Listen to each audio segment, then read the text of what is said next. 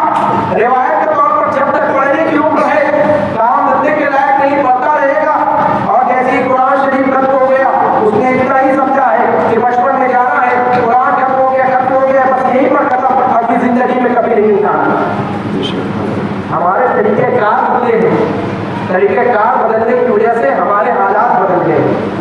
ہم نے دین کے ساتھ سوتیلا سلوک کیا ہے، اور نتیجہ یہ ہوا کہ اس کی ساری برکت جو ہمیں ملنی تھی وہ ہم سے ختم ہو گئی۔ لہٰذا ہمیں اگر اپنی عظمت رفتوں کو واپس لینا ہے، ہم یہ چاہتے ہیں کہ ہمارا خاندانی شراکت جو منتشر ہے وہ پرسکون بن جائے، ہمارے گھر کا ماحول دینی ماحول ہو جائے، ہمارے بچے آخرت کی فکر کرنے والے ہو جائے، تو اس کے لیے خود بھی دین و دین اپنے بچوں کو حاصل کرائیں، ایک ٹائم وعدہ کریں، سادے لباس پہنیں، لیکن تعلیم آپ نے مکمل دیں، ان کی تعلیم سے متعلق فکر کریں، دینی تعلیم کے ساتھ اصلی تعلیم بھی آپ دلائیں کہ جہاں ہمیں حافظ عالم مفتی اور قاری کی ضرورت ہے، اسی کے ساتھ ہمیں اسلامی تربیت یافتہ ڈاکٹر کی بھی ضرورت ہے، انجینئر کی بھی ضرورت ہے، اور ہمیں بزنس مین کی بھی ضرورت ہے۔ اسلامی تربیت یافتہ اگر کوئی ڈاکٹر ہوگا تو کورونا جیسے حالات آئیں گے تو بیماریوں کے ڈر سے کہیں مجھے لگ جائے کونے میں گھس کر نہیں بیٹھے گا، اس لیے کہ اسے پتا ہوگا کہ بیماری اللہ کی طرف سے آئی ہے، اس کے اذن کے بغیر، اس کی اجازت کے بغیر کسی کو بیماری نہیں لگ سکتی ہے، یقین کامل کے ساتھ وہ مریضوں کا علاج کرے گا۔ مسلمان انجینئر رہے گا، اسلامی تربیت یافتہ رہے گا تو ہماری مساجد کے لیے، اداروں کے لیے بہترین نقشے بنائے گا، صاحب اس کا کنٹریبیوٹ کرے گا، حصہ دے گا۔ ہر ایک مسلم بزنس مین رہے گا تو اس کے مال کے ذریعے دین و دین کی خدمت ہوگی، یہ مدارس میں مساجد کے نظام چلے گا۔ ہمیں ہر قسم کے افراد کی ضرورت ہے، لیکن بنیاد ہماری جو مضبوط ہونی ہے وہ دین سے ہونی ہے۔ اسکول کی تعلیم کا ایک وقفہ ہے 4-5 سال سے شروع ہوتی ہے، لیکن اسلام نے تربیت کا جو آغاز کیا ہے وہ ماں کی گود سے ہی کر دیا ہے۔ خود تو بغیر ماں ملا ماں لے کے رکھا ہے، ماں کی گود سے لے کے قبر کی گود تک، قبر میں جانے تک علم حاصل کرو۔ اگر ہم ہمارے گھر کے بڑے بزرگ افراد یا ہمارے نوجوان